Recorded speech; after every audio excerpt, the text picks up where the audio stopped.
আসসালামু আলাইকুম। আজকের এই ভিডিওতে হাজী মোহাম্মদ দানিশ বিজ্ঞান ও প্রযুক্তি বিশ্ববিদ্যালয়ের সাবজেক্ট চয়েস নিয়ে বিস্তারিত আলোচনা করব। এর আগে আসলে বলছি কত পজিশন পর্যন্ত আপনারা সাবজেক্ট চয়েস দিবেন। বিজ্ঞান যারা 1012 অবধি প্রত্যেকটা শিফটে আছেন তারা সাবজেক্ট চয়েস দিবেন। এরপর বাণিজ্য আছেন অবশ্যই 1000 অবধি সাবজেক্ট চয়েস দিবেন, এবং মানবিক শাখা বিভাগ পরিবর্তন 500-700 অবধি সাবজেক্ট চয়েস দিবেন। সাবজেক্ট চয়েস না দিলে পরবর্তীতে দেখা যাবে আপনার পরে যাদের পজিশন ছিল তারা সাবজেক্ট পাইছে, কিন্তু আপনি সাবজেক্ট চয়েস না দেওয়ার কারণে সাবজেক্ট পাননি।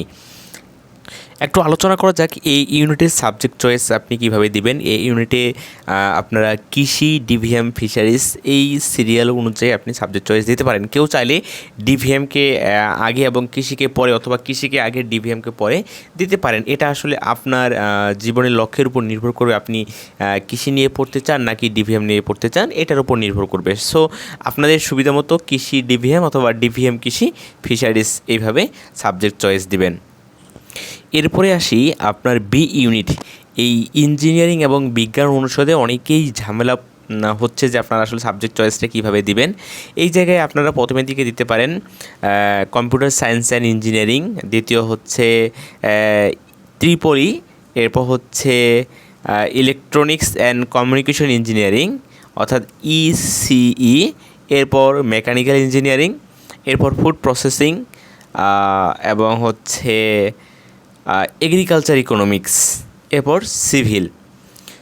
এইগুলো হচ্ছে আপনার মূলত ইঞ্জিনিয়ারিং। এখন বিজ্ঞান অনুষদে আমি যেটা আপনাকে যেভাবে সাবজেক্ট চয়েসটা দিতে বলবো, শুরুর দিকে আপনি কেমিস্ট্রি অথবা ম্যাথ, এরপর ফিজিক্স, কেমিস্ট্রি, ম্যাথ, ফিজিক্স এই তিনটাতে আসলে শিক্ষা ক্যাডার আছে, নিবন্ধনে ভালো একটা সুযোগ আছে। সো এই তিনটা আপনার সুবিধা মতো করে দিতে পারেন, এবং পরিসংখ্যান যেটা আছে স্ট্যাটিস্টিক্স এটা সবার শেষে দিবেন, পরিসংখ্যান সবার শেষে দিবেন। আর এই কেমিস্ট্রি, ফিজিক্স, ম্যাথ এই তিনটা আপনার সুবিধা মতো করে হচ্ছে যে রেঞ্জটা সাজায় নেবেন। হয়তো আগে কেমিস্ট্রি দিলেন, অথবা পরে ফিজিক্স, অথবা ম্যাথমেটিক্স আগে পরে ফিজিক্স, কেমিস্ট্রি, এটা আপনার সুবিধা মতো দিবেন। আর উপরের যেই বিষয়গুলো আমাদের ছিল, যে কম্পিউটার সিএসসি, এরপর হচ্ছে triple E, ECE, mechanical engineering and food processing engineering, agriculture engineering, civil engineering, এগুলো এখানে যে সাজানো আছে এইভাবেই আপনার দেওয়াটা সবচেয়ে ভালো হবে। আর নিচে যেগুলো বললাম এগুলো হচ্ছে কেমিস্ট্রি, ফিজিক্স, ম্যাথ এই তিনটা আগে আপনার পছন্দ মতো দিবেন, শেষে দিবেন স্ট্যাটিস্টিক্স। এরপরে আসি সি ইউনিট অর্থাৎ বিবিএ অনুষদে আপনি সাবজেক্ট চয়েসটা কীভাবে দিবেন। বিবিএ অনুষদে সাবজেক্ট চয়েসে যারা বাণিজ্য অর্থাৎ এর আগে কমার্সে ছিলেন, ইন্টারে কমার্সে পড়ছেন, তারা আসলে এই যে অ্যাকাউন্টিং, এরপর ফিন্যান্স, এরপর ম্যানেজমেন্ট, মার্কেটিং এভাবে দিতে পারেন।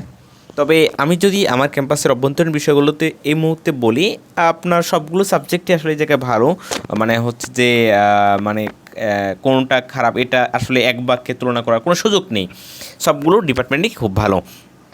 আচ্ছা, এখন আরেকটা কথা যে হচ্ছে আপনারা যারা বিভাগ পরিবর্তন করে আসছেন, যারা আপনারা হচ্ছে ভয় পাচ্ছেন যে আমি অ্যাকাউন্টিংয়ের ম্যাথ পারবো কি না, ফিনান্সের ম্যাথ পারবো কি না, তাদেরকে বলবো আপনারা শুরুতে মার্কেটিং দিবেন। আমি নিজেই এই কাজটা করছি, আমি সায়েন্স অনুষদের ছিলাম, ইন্টারে আমি সায়েন্স পড়ছি, তারপর আমি মার্কেটিং দিয়েছি, কারণ আমি অ্যাকাউন্টিংয়ের ম্যাথগুলো ওইভাবে আমার করা নেই, এবং ফিনান্সের ম্যাথ আমি ওইভাবে পারি না, যার কারণে আমি আগে দিচ্ছি মার্কেটিং, তারপর ম্যানেজমেন্ট, তারপর ফিনান্স, তারপর অ্যাকাউন্টিং। সো যারা বিভাগ পরিবর্তনে আপনারা অ্যাপ্লাই করছেন তারা এইভাবে দিতে পারেন। এরপরে আসি ডি ইউনিট। ডি ইউনিটের সাবজেক্ট চয়েস আপনি কীভাবে দিবেন। English, economics, sociology and development studies এই চারটা ডিপার্টমেন্ট আসলে ডি ইউনিটে রয়েছে। এখন কথা হচ্ছে ইংরেজি নাকি ইকোনমিক্স, এই দুটো নিয়ে একটু কথা বলা দরকার যে আসলে কোনটা আমার জন্য বেশি ভালো হবে। আচ্ছা, এই জায়গায় দুটো সাবজেক্টেই আপনার হচ্ছে যে বিসিএসে শিক্ষা ক্যাডার রয়েছে, নিবন্ধনে দুই জায়গাতেই ভালো সুবিধা আছে। যারা আপনারা বাইরের দেশে যেতে চান সেক্ষেত্রে ইকোনমিক্স ভালো একটা বিষয়, আর যারা শিক্ষকতাকে বেছে নিতে চান সেক্ষেত্রে ইংলিশ খুব একটা ভালো বিষয়। আমি মনে হয় বিষয়টা বোঝাতে পারছি। যারা শিক্ষকতা করতে চান তারা অবশ্যই ইংলিশ নিয়ে পড়বেন। এতে যেই লাভটা আসলে হয় যে আপনারা যখন ইংরেজি নিয়ে জায়গা পড়বেন, যখন চাকরির পরীক্ষা দেবেন তখন কিন্তু ওই ইংরেজির একই টপিক আপনাকে চাকরির পরীক্ষায় পড়তে হচ্ছে। সো আপনারা এই জায়গায় একটু অ্যাডভান্টেজ পাবেন। আর হচ্ছে বিশেষ শিক্ষা ক্যাডার এবং হচ্ছে নিবন্ধনে ভালো একটা সুবিধা আপনাদের জন্য রয়েছে।